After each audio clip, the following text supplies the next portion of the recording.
You're very welcome to the programme this morning. What would you like to say?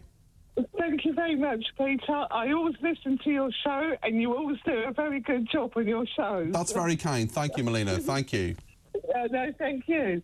I want to say, please, that this policy, Rwanda policy, I think it's downright nasty and malicious.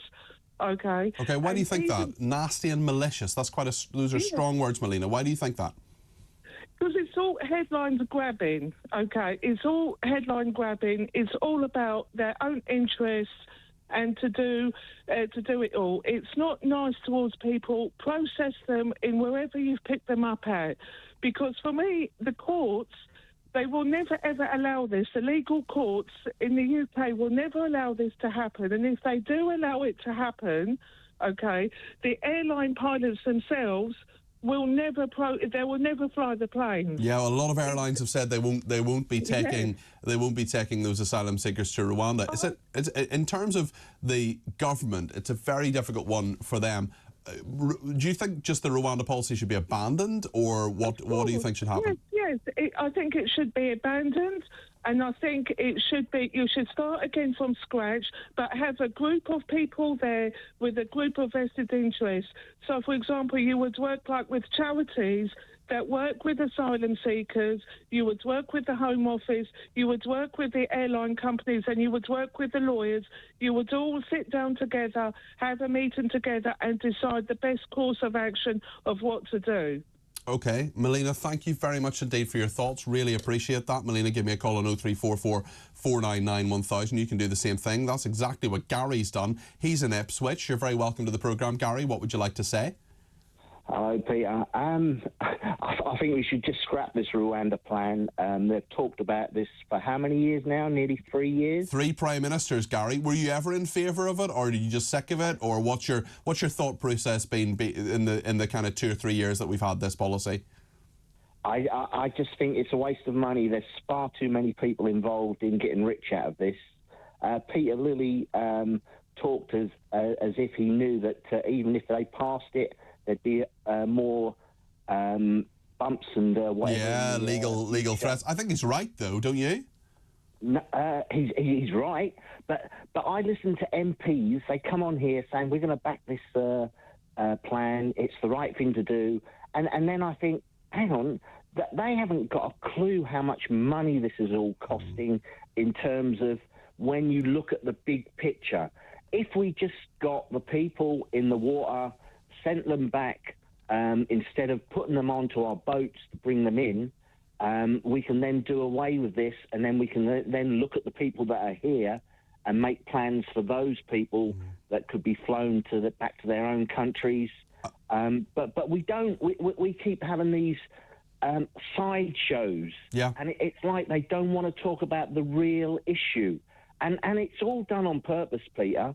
I'm sorry I sound like a conspiracy theorist. No, you don't, Gary. And listen, there are 2 points I want to ask you, actually, on what you've talked about.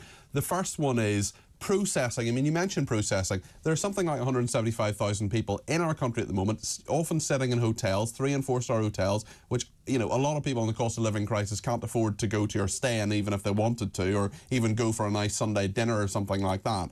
There are people in those hotels, and the processing, really, to me, is the issue. That's got to get better. Rishi Sunak, in fairness, I was sitting in the front row at the press conference on Thursday, and he was talking about that. He was saying processing has got better, but that's still a major issue, Gary. It's just a drop in the ocean. The big issue is we haven't got any money. We've seen on that note, sorry to interrupt you, Gary, but that's actually my second point. I do want to hear what you have to say. But the second point, Paul Kagame, right? He's the president of Rwanda. He was at the World Economic Forum this week in Davos, and he said that Rwanda's got 240 million quid, and they're actually willing to give it back if we don't send migrants there. I saw it, and I thought, fair play to him. He's actually saying, yeah, he's probably telling our government, you know, it's not going to work. We just took your money. And do you know what? We will never get it back because we won't ask for it.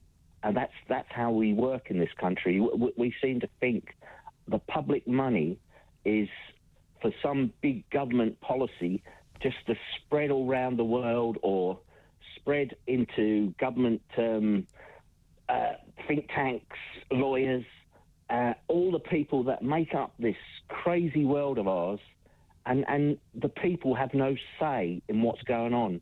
We need a general election now. We need to get rid of this mob before they do so much damage. It's unrepairable. Gary, thanks for your thoughts. Really appreciate them. I want to get Linda in before the break. She's in Dorset. Linda, thanks for giving me a ring on 0344 499 1000. What would you like to say, Linda? The Rwanda thing shouldn't go ahead. What should happen, I think, is the government needs to grow a pair, to be quite honest. Illegal immigrants straight into detention centres. No hotels, no nothing like that. That would deter them. Definitely. Why that's the answer. You don't think Rwanda is a plan that would deter them, even if some people are sent there? No, plus, if that happens, we're still paying for them. Yeah. I haven't worked all my life for somebody to be sent to Rwanda that I haven't got a clue who they are or where they come from. And we would take Rwandans into this country as well, an equal number, which a lot of people forget in this policy. I mean, is there any way to deter migrants? You're talking about sending them to detention centres and so on. We're talking about illegal migrants coming across the ocean. Illegal, yeah. Yeah, and I mean... Only detention centres to be processed, so they don't get the idea they'll be put in hotels and given everything. OK, Linda, thanks for your thoughts. Really appreciate that.